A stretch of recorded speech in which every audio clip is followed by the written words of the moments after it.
श्री कृष्णा। नमस्कार दोस्तों, स्वागत है आप सभी का मेरे YouTube चैनल आर के भक्ति ज्ञान में। भक्तों, आज हम आपको श्रीमद् भगवद गीता के बारे में अध्याय की कथा सुनाएंगे, तो सभी भक्तजन श्रद्धा भाव और प्रसन्नचित मन से सुने। जो भक्त हमारे चैनल पर नए आए हैं, जिन्होंने अभी तक हमारे चैनल को सब्सक्राइब नहीं किया, वो हमारे चैनल को सब्सक्राइब करें, वीडियो को लाइक करें और कमेंट में जय श्री कृष्ण, जय श्री राधे, राधे राधे अवश्य लिखे। बोल बाल कृष्ण लाल की जय। इस प्रकार भगवान के वचनों को सुनकर अर्जुन बोला, हे मनमोहन, जो अनन्य प्रेमी भक्तजन इस पूर्वोक्त प्रकार से निरंतर आपके भजन ध्यान में लगे हुए आप सर्वरूप परमेश्वर को अति श्रेष्ठ भाव से उपासते हैं और जो अविनाशी सच्चिदानंद घन निराकार को ही उपासते हैं, उन दोनों प्रकार के भक्तों में अति उत्तम योगवेदता कौन है? इस प्रकार अर्जुन के पूछने पर श्री कृष्ण भगवान बोले, हे अर्जुन, मेरे में मन को एकाग्र करके निरंतर मेरे भजन ध्यान में लगे हुए जो भक्तजन अति श्रेष्ठ श्रद्धा से युक्त हुए मुझ सगुण रूप परमेश्वर को भजते हैं, वे मेरे को योगियों में भी अति उत्तम योगी मान्य है। अर्थात उनको मैं अति श्रेष्ठ मानता हूँ। और जो पुरुष इंद्रियों के समुदाय को अच्छे प्रकार वश में करके मन बुद्धि से परे सर्वव्यापी अकथनीय स्वरूप और सदा एक रस रहने वाले नित्य अचल निराकार अविनाशी सच्चिदानंद घन ब्रह्म को निरंतर एक ही भाव से ध्यान करते हुए उपासते हैं, वे संपूर्ण भूतों के हित में रत हुए और सब में समान भाव वाले योगी भी मेरे को ही प्राप्त होते हैं। किंतु उन सच्चिदानंद घन निराकार ब्रह्म में आसक्त हुए चित्त वाले पुरुषों के साधन में क्लेश अर्थात परिश्रम विशेष है, क्योंकि देहाभिमानियों से अव्यक्त विषय गति दुख पूर्वक प्राप्त की जाती है। अर्थात जब तक शरीर में अभिमान रहता है तब तक शुद्ध सच्चिदानंद घन निराकार ब्रह्म में स्थिति होनी कठिन है। और जो मेरे परायण हुए भक्तजन संपूर्ण कर्मों को मेरे में अर्पण करके मुझ सगुण रूप परमेश्वर को ही तेल धारा के सदृश अनन्य ध्यान योग से निरंतर चिंतन करते हुए बचते हैं, हे अर्जुन, उन मेरे में चित्त को लगाने वाले प्रेमी भक्तों का मैं शीघ्र ही मृत रूप संसार समुद्र से उद्धार करने वाला होता हूँ। इसलिए हे अर्जुन, तू मेरे में मन को लगा और मेरे में ही बुद्धि को लगा। इसके उपरांत तू मेरे में ही निवास करेगा, अर्थात मेरे को ही प्राप्त होगा, इसमें कुछ भी संशय नहीं है। यदि तू मन को मेरे में अचल स्थापन करने के लिए समर्थ नहीं है तो हे अर्जुन, अभ्यास रूप योग के द्वारा मेरे को प्राप्त होने के लिए इच्छा कर। यदि तू ऊपर कहे हुए अभ्यासों में भी असमर्थ है तो केवल मेरे लिए कर्म करने की परायण हो। इस प्रकार मेरे अर्थ कर्मों को करता हुआ भी मेरी प्राप्ति रूप सिद्धि को ही प्राप्त होगा। और यदि इसको भी करने के लिए असमर्थ है तो जीते हुए मन वाला और मेरी प्राप्ति रूप योग के शरण हुआ सब कर्मों के फल का मेरे लिए त्याग कर, क्योंकि मर्म को न जानकर किए हुए अभ्यास से परोक्ष ज्ञान श्रेष्ठ है और परोक्ष ज्ञान से मुझ परमेश्वर के स्वरूप का ध्यान श्रेष्ठ है, तथा ध्यान से ही सब कर्मों के फल का मेरे लिए त्याग करना श्रेष्ठ है। और त्याग से तत्काल ही परम शांति होती है। इस प्रकार शांति को प्राप्त हुआ जो पुरुष सब भूतों में द्वेष भाव से रहित एवं स्वार्थ रहित सबका प्रेमी और हेतु रहित दयालु है, तथा ममता से रहित एवं अहंकार से रहित सुख दुखों की प्राप्ति में सम और क्षमावान है, अर्थात अपराध करने वालों को भी अभय देने वाला है, तथा जो ध्यान योग में युक्त हुआ निरंतर लाभ हानि में संतुष्ट है, तथा मन और इंद्रियों सहित शरीर को बस में किए हुए मेरे में दृढ़ निश्चय वाला है, वह मेरे में अर्पण किए हुए मन बुद्धि वाला मेरा भक्त मेरे को प्रिय है, जिसमें कोई भी जीव उद्वेग को प्राप्त नहीं होता है और जो स्वयं भी किसी जीव से उद्वेग को प्राप्त नहीं होता तथा जो हर्ष अमर्ष भय और उद्वेगादिकों से रहित है, वह भक्त मेरे को प्रिय है। जो पुरुष आकांक्षा से रहित तथा बाहर भीतर से शुद्ध और चतुर है, अर्थात जिस काम के लिए आया था उसको पूरा कर चुका है एवं पक्षपात से रहित और दुखों से छूटा हुआ है, वह सर्व आरंभों का त्यागी यथार्थ मन वाणी और शरीर द्वारा प्रारब्ध में होने वाले संपूर्ण स्वाभाविक कर्मों में कर्तापन के अभिमान का त्यागी मेरा भक्त मेरे को प्रिय है। जो न कभी हर्षित होता है, न द्वेष करता है, न सोच करता है, न कामना करता है तथा जो शुभ और अशुभ संपूर्ण कर्मों के फल का त्यागी है, वह भक्ति युक्त पुरुष मेरे को प्रिय है। जो पुरुष शत्रु मित्र में और मान अपमान में सम है तथा सर्दी गर्मी और सुख दुख आदि द्वंद्वों से सम है और सब संसार में आसक्ति से रहित है तथा जो निंदा स्तुति को सम्मान समझने वाला और मनशील है, अर्थात ईश्वर के स्वरूप का निरंतर मनन करने वाला है एवं जिस किस प्रकार से भी शरीर का निर्वाह होने में सदा ही संतुष्ट और रहने के स्थान में ममता से रहित है, वह स्थिर बुद्धि वाला भक्तिमान पुरुष मेरे को प्रिय है। और जो मेरे परायण हुए अर्थात मेरे को परम आश्रय और परम गति एवं सबका आत्मरूप और सबसे परे परम पूज्य समझकर विशुद्ध प्रेम से मेरी प्राप्ति के लिए तत्पर हुए श्रद्धा युक्त पुरुष इस ऊपर कहे हुए धर्म में अमृत को निष्काम भाव से सेवन करते हैं, वे मेरे को अच्छी प्रिय हैं। इस प्रकार श्रीमद् भगवत गीता रूपी उपनिषद एवं ब्रह्म विद्या तथा योग शास्त्र विषयक श्री कृष्ण और अर्जुन के संवाद में भक्ति योग नामक 12वां अध्याय पूरा हुआ। बोलो श्रीमद् भगवत गीता की जय। अब हम आपको श्रीमद् भगवत गीता के महत्व की कथा सुनाएंगे। श्री महादेव जी कहते हैं, पार्वती दक्षिण दिशा में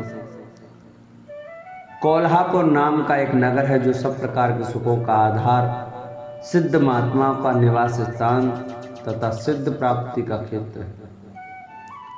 वह पराशक्ति भगवती लक्ष्मी का प्रधान पीठ है। संपूर्ण देवता उसका सेवन करते हैं। वह पुराण प्रसिद्ध तीर्थ भोग एवं मोक्ष प्रदान करने वाला है। वहाँ करोड़ों तीर्थ और शिवलिंग है। रुद्र गया भी वही है। वह विशाल नगर लोगों में बहुत विख्यात है। एक दिन कोई युवक पुरुष उस नगर में आया। वह कहीं का राजकुमार था। उसके शरीर का अंग गोरा, नेत्र सुंदर, ग्रीवा शंख के समान, कंधे मोटे, छाती चौड़ी तथा भुजाएं बड़ी बड़ी थी। नगर में प्रवेश करके सबोर महलों की शोभा निहारता हुआ वह देवेश्वरी माँ लक्ष्मी के दर्शनार्थ उत्कंठित हो मणिकंठ तीर्थ में गया और वहाँ स्नान करके उसने पितरों का तर्पण किया। फिर माँ माया माँ लक्ष्मी जी को प्रणाम करके भक्तिपूर्वक स्तवन करना आरंभ किया। राजकुमार बोला, जिसके हृदय में असीम दया भरी हुई है, जो समस्त कामनाओं को देती तथा अपने कटाक्ष मात्र से सारे जगत की सृष्टि पालन और सहार करती है, उस जगन माता माँ लक्ष्मी की जय हो। जिस शक्ति के सहारे उसी के आदेश के अनुसार परम श्रेष्ठी ब्रह्म सृष्टि करते हैं, भगवान अच्युत जगत का पालन करते हैं तथा भगवान रुद्र अखिल विश्व का संहार करते हैं, उस सृष्टि पालन और सहार की शक्ति से संपन्न भगवती पराशक्ति का मैं भजन करता हूँ। कमले योगीजन तुम्हारे चरण कमलों का चिंतन करते हैं। कमला लय तुम अपनी स्वाभाविक सत्ता से ही हमारे समस्त इंद्रिय गोचर विषयों को जानती हो। तुम ही कल्पनाओं के समूह को तथा उसका संकल्प करने वाले मन को उत्पन्न करती हो। इच्छा शक्ति, ज्ञान शक्ति और क्रिया शक्ति ये सब तुम्हारे ही रूप हैं। तुम परासंवित परम ज्ञान रूपिणी हो। तुम्हारा स्वरूप निष्कल निर्मल नित्य निराकार निरंजन अंतरहित आतंक शून्य आलम्बहीन तथा निरामय है। देवी, तुम्हारी महिमा का वर्णन करने में कौन समर्थ हो सकता है, जो षटचकों का भेदन करके अंतःकरण के 12 स्थानों में विहार करती है। अनाहत ध्वनि बिंदु नाद और कला ये जिसके स्वरूप हैं, उस माता महालक्ष्मी को मैं प्रणाम करता हूँ। माता, तुम अपने मुख रूपी पूर्ण चंद्रमा से प्रकट होने वाली अमृत राशि को वाया करती हो। तुम्हारी परापश्यंती मध्यमा और बेखरी नामक वाणी हो, मैं तुम्हें नमस्कार करता हूँ। तुम जगत की रक्षा के लिए अनेक रूप धारण करती हो। अंबिके तुम्ही, ब्राह्मी तुम्ही, वैष्णवी तथा माहेश्वरी शक्ति हो। बाराही महालक्ष्मी, नारसिंही, ऐन्द्री, कौमारी, चंडिका, जगत को पवित्र करने वाली लक्ष्मी, जगन माता, सावित्री, चंद्रकला तथा रोहिणी भी तुम्ही हो। परमेश्वरी, तुम भक्तों का मनोरथ पूर्ण करने के लिए कल्पलता के समान हो, मुझ पर प्रसन्न हो जाओ। उसके इस प्रकार स्तुति करने पर भगवती माँ लक्ष्मी अपना साक्षात स्वरूप धारण करके बोले, राजकुमार, मैं तुम में प्रसन्न हूँ, तुम कोई उत्तम वर मांगो। राजपुत्र बोला, माँ, मेरे पिता राजा बृहद्रथ अश्वमेघ नामक महान यज्ञ का अनुष्ठान कर रहे हैं। वे देव योगों से रोगग्रस्त होकर स्वर्गगामी हो गए। इसी बीच में यूप में बंधे हुए मेरे इस यज्ञ संबंधी घोड़े को, जो समूची पृथ्वी की परिक्रमा करके लौटा था, किसी ने रात्रि में बंधन काटकर कहीं अन्यत्र पहुंचा दिया। उसकी खोज में मैंने कुछ लोगों को भेजा, किंतु वे कहीं भी उसका पता न पाकर जब खाली हाथ लौट आए, तब मैं सब ऋतुजों से आज्ञा लेकर तुम्हारी शरण में आया हूँ। देवी, यदि तुम मुझ पर प्रसन्न हो तो मेरे यज्ञ का घोड़ा मुझे मिल जाए, जिससे यज्ञ पूर्ण हो सके। तभी मैं अपने पिता महाराज का ऋण उतार सकूंगा। शरणागतों पर दया करने वाली जगत जननी लक्ष्मी, जिससे मेरा यज्ञ पूर्ण हो, वह उपाय करो। भगवती लक्ष्मी ने कहा, राजकुमार, मेरे मंदिर के दरवाजे पर एक ब्राह्मण रहते हैं, जो लोगों में सिद्ध समाधि के नाम से विख्यात हैं। मेरी आज्ञा से तुम्हारा सब काम पूरा कर देंगे। महालक्ष्मी के इस प्रकार कहने पर राजकुमार उस स्थान पर आए जहाँ सिद्ध समाधि रहते थे। उनके चरणों में प्रणाम करके राजकुमार चुपचाप हाथ जोड़कर खड़े हो गए। तब ब्राह्मण ने कहा, तुम्हें माताजी ने यहाँ भेजा है। अच्छा देखो, अब मैं तुम्हारा सारा अभिष्ट कार्य सिद्ध करता हूँ। यूं कहकर मनवेत्रा ब्राह्मण ने सब देवताओं को वहीं खींचा। राजकुमार ने देखा, उस समय सब देवता हाथ जोड़े थर थर कांपते हुए वहां उपस्थित हो गए। तब उन श्रेष्ठ ब्राह्मण ने समस्त देवताओं से कहा, देवगण, इस राजकुमार का अश्व जो यज्ञ के लिए निश्चित हो चुका था, रात में देवराज इंद्र ने चुराकर अन्यत्र पहुंचा दिया, उसे शीघ्र ले आओ। तब देवताओं ने मुनि के कहने से यज्ञ का घोड़ा लाकर दे दिया। इसके बाद उन्होंने उन्हें जाने की आज्ञा दी। देवताओं का आकर्षण देखकर तथा खोए हुए अश्व को पाकर राजकुमार ने मुनि के चरणों में प्रणाम करके कहा, महर्षि, आपका यह सामर्थ्य आश्चर्यजनक है। आप ही ऐसा कर सकते हैं, दूसरा कोई नहीं। ब्राह्मण, मेरी प्रार्थना सुनिए। मेरे पिता राजा बृहद्रथ अश्वमेघ यज्ञ का अनुष्ठान आरंभ करके देव योग में मृत्यु को प्राप्त हो गए। अभी तक उनका शरीर तपाए हुए तेल में सुखाकर मैंने रख छोड़ा है। साधु श्रेष्ठ, आप उन्हें पुनः जीवित कर दीजिए। यह सुनकर महामुनि ब्राह्मण ने किंचित मुस्कुराकर कहा, चलो, जहाँ यज्ञ मंडल में तुम्हारे पिता मौजूद है, चले। तब सिद्ध समाधि ने राजकुमार के साथ वहां जाकर जल अभिमंत्रित किया और उसके उस सबके मस्तक पर रखा। उसके रखते ही राजा सचेत होकर उठ बैठे। फिर उन्होंने ब्राह्मण को देखकर पूछा, धर्मस्वरूप, आप कौन हैं? तब राजकुमार ने महाराज से पहले का सारा हाल क्या सुनाया। राजा ने अपने को पुनः जीवन दान देने वाले ब्राह्मण को नमस्कार करके पूछा, ब्राह्मण, किस पुण्य से आपको ये अलौकिक शक्ति प्राप्त हुई है। उनके यूं कहने पर ब्राह्मण ने मधुर वाणी से कहा, राजन, मैं प्रतिदिन आलस्य रहित होकर गीता के बारे में अध्याय का जप करता हूँ। उसी से मुझे यह शक्ति मिली है जिससे तुम्हें जीवन प्राप्त हुआ है। यह सुनकर ब्राह्मणों सहित राजा ने उन ब्रह्मर्षि से गीता के बारे में अध्याय का अध्ययन किया। उसके महात्म से उन सब की सद्गति हो गई। दूसरे दूसरे जीव भी उसके पाठ से परम मोक्ष को प्राप्त हो गए। बोलो कृष्ण कन्हैया लाल की जय। बोलो श्रीमद् भगवद गीता की जय। जिन भक्तों को हमारी ये वीडियो, हमारा यह पाठ अच्छा लगा हो, वो हमारी वीडियो को ज़्यादा से ज़्यादा शेयर कर चैनल को सब्सक्राइब करें।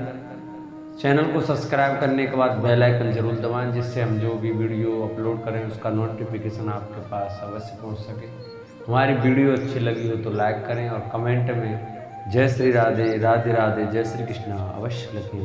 बोलो कृष्ण कन्हैया लाल की जय।